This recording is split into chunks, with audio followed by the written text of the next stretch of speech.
Iraq has announced the end of its war against Islamic State after declaring victory over the jihadist group.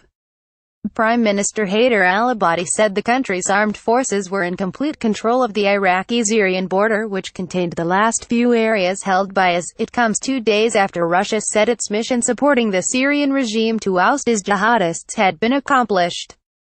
Mr. Abadi told a conference in Baghdad, "Our forces are in complete control of the Iraqi-Syrian border, and I therefore announce the end of the war against Daesh's images controlled an area where 10 million people lived at its peak. Our enemy wanted to kill our civilization, but we have won through our unity and our determination. We have triumphed in little time." Last month, Theresa May became the first major foreign leader to visit Iraq since the fall of the IS stronghold of Mosul. Mrs. May said on behalf of the United Kingdom, "I congratulate Prime Minister Abadi and all Iraqis on this historic moment. I pay tribute to the Iraqi security forces for their courage and sacrifice.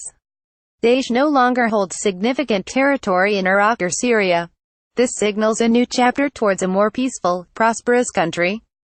I am proud that the UK, as a leading member of the global coalition, has stood shoulder to shoulder with Iraq to help them open that chapter. I saw the effects of this firsthand when I visited last week."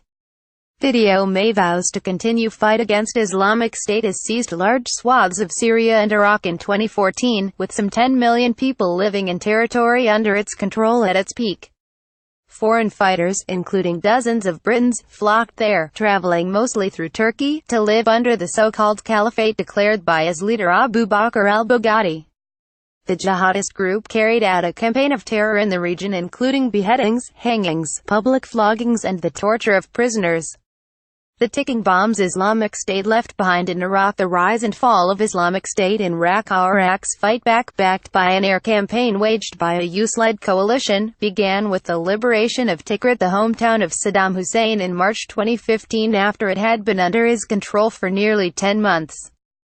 Video Mosul. After as the Al-Nuri Mosque is lost, Iraq's second city of Mosul in July this year, and its de facto capital of Raqqa in northern Syria in November. But the Allied victory has come at an incalculable cost. More than 40,000 people died in Mosul alone, and large parts of Iraq have been wrecked.